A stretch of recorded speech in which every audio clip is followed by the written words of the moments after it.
अस्सलामु अलैकुम रहमतुल्लाह व बरकातुहू।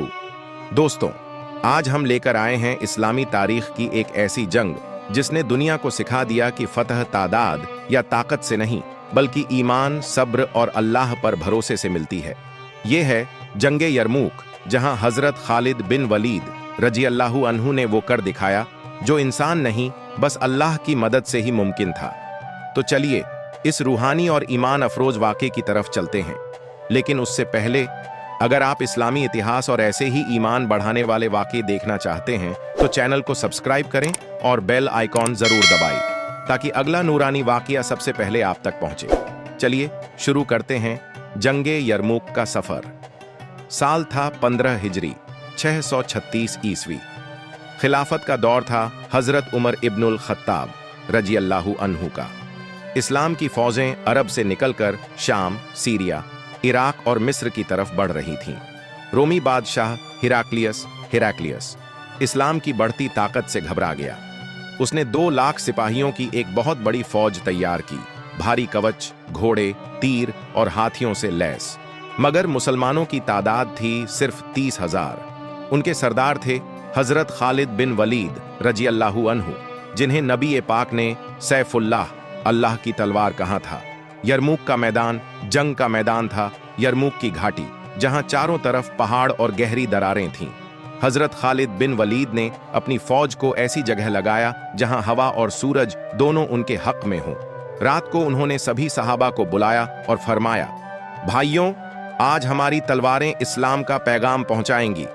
आज हमें साबित करना है कि जन्नत तलवार की नोक पर मिलती है। सहाबा ने एक साथ जवाब दिया, हम अल्लाह की राह में जान देने को तैयार हैं।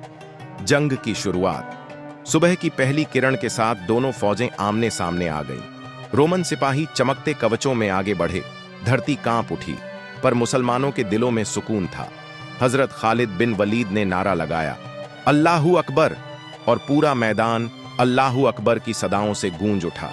हजरत इक्रिमा बिन अबी जहल RA ने तलवार उठाई और कहा, मैं वो गुनाह मिटाने आया हूं जो मेरे बाप ने नबी के खिलाफ किया था। और वो अकेला ही दुश्मन की सफों में घुस गया। उसकी तलवार से आग की लकीर सी बन गई। हजरत खालिद बिन वलीद की जंग की चाल। उन्होंने अपनी फौज को 4 हिस्सों में बांटा। हर हिस्से की अगुवाई एक बहादुर सहाबी कर रहा था।